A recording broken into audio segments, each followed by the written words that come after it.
My friend John got me onto these note cards. They're by a company called Baron Fig, and they're called the Strategist cards.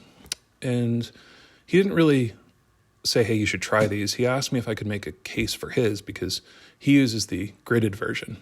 And they have a couple types, but as those of you who have been watching my videos for a long time know, I have a habit of writing my to-do list on my hand. So I got some and really liked them. So I pulled out some of this new Wickett and Craig gray, I believe it's bridal leather, not saddle leather. I mean, you could make a saddle out of it, but I think it's English bridal. And got to work chopping away. He had sent me some designs that he liked, and so I kind of drew up a little bit of my own take on things. And then I added some stiffener so that it would be a nice writing surface when you were just kind of holding it freehand.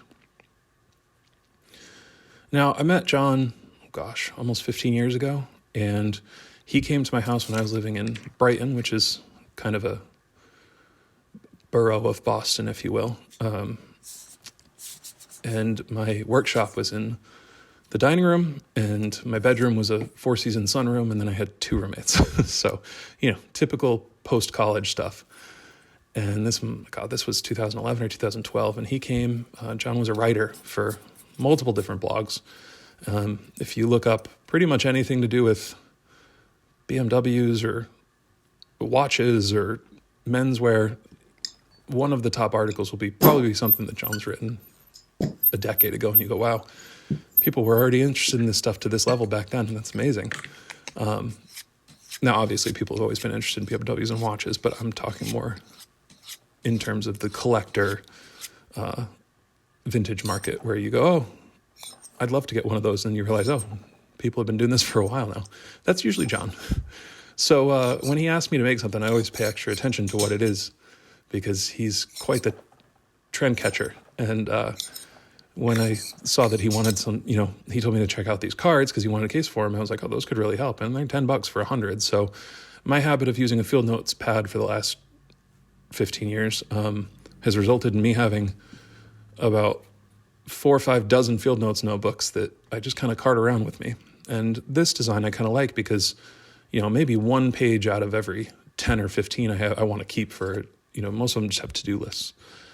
And with this method, I can organize them, but I can keep a lot less of them. I can throw the rest away. And it's also fitting because John has a habit of, he'll send me handwritten letters on his own letterhead or a postcard when he's traveling.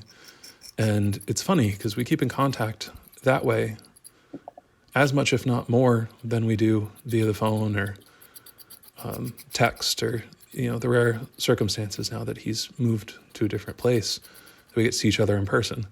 A lot of it is by written words. So it's very fitting that he asks me to make him a case like this. Now, I'm making the first one for myself just because I like to get one under my belt before I make one for someone else. But this is roughly the exact design that his is going to be. And I love doing it. His will be natural veg because all of his stuff is made to patina. And I'm sure if you've been on my Instagram account in the last 15 years, you've seen a few pieces that he's used for 5-10 years. He really wears his stuff out, which I like because I send him stuff and he tests it for me, and I get to see how things age and changes I need to make and all that good stuff.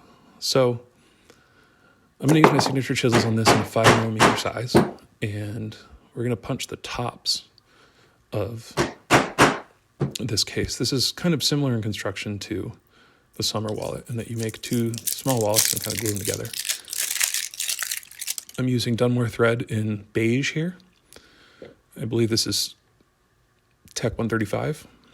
Dunmore thread is Buckle Guy's in-house thread brand, and it's made in, there's really only three or four big thread factories in the world, and it's made right alongside some of your favorite leather crafting threads. So I just wax that up and use it. And it's great because it's about a third the price of any other leather specific threads. And you can use it for other things too, but that's the benefit of selling direct to customer. And you can see here too, I'm also using a little bit of brown edge paint. You want to finish those little edges that go inside the wallet before you put everything together, because obviously you can't reach them. But once we get this stitched up, we'll go around and we'll dye the rest of the edges too. So we punch everything, and that brown, the beige is just looking fantastic with the gray. The gray was a little bit blue, and that's great. It's similar to if you've ever used black shell cordovan from Horween. The back is like a little greenish gray. It's kind of similar to that. It's a little more gray than green, but that's a good idea of what this, it actually almost looks like a reverse shell piece in this color. So it's a very cool color, both literally and figuratively. And we'll use our saddle stitch to get it all sewn up. And then once we're sewn up, we're going to hammer down the stitches. Now what this does is it closes the holes that you create with your stitching irons. And we're using a 1/4 pounder, of course, for that. And what I've done is I have sanded some of the edges away on my hammer. And that makes it much easier to hammer down without putting dents in the thing that I'm making. In this design, I'll have the pattern will be in the description, because it came out really great, and I'm sure some of you will want to grab some note cards of your own. This fits regular note cards. You can buy it any store as well. Although I will suggest those Baron Fig ones. Maybe I'll put a link in the description of those if you want to grab some. But they're like $10 for 100, so it's a good deal. But you want to make sure that you unstick all the corners there, because it is pretty tight tolerances in order to get everything to be a tight fit, so that you're not losing note cards. So I'm going to dye the edges to match the interior edges that I dyed. And I'm using a blend. It's about 1/3 light brown and 2/3 medium brown Phoebings. I believe it's Pro Dye in a dye marker. Easy way to be able to bevel an edge and then get a nice crisp line. And then, of course, we're going to finish it off with Tokonol. Now, you'll notice here, I don't use a slicker. I have a power slicker, so I'll use that sometimes. That's just basically a motor with a rotary burnisher on it. But I've always just used my tool handles. It does two things. It keeps the wood kind of hydrated, doesn't dry out and crack on you. And it also breaks it in. It's kind of like the old pickle juice on the baseball mitt trick. And, I don't go crazy with it, but that'll do. This is going to get pretty beat up. But before it gets beat up, this leather does kind of mark up a little bit. And the next one I make with it, I'll know to pay attention. But what I like to do with new leathers is I always like to make things without any special treatment to see how they perform, see how they behave. And if they get a little scratched up, then we just hit it with some wax and hit it with a heat gun, and they're going to look brand new again. And then they're ready to start being used. So that's what we're doing here, just kind of hot stuffing it. And we're melting wax back into the top of the hide, just on a low setting. And here we go. This is the look that we get in the end. No marks, nice and clean, ready to go. And I really like this color, especially with that brown edge. It just warms it up, and especially with the cards, they have gray print on them.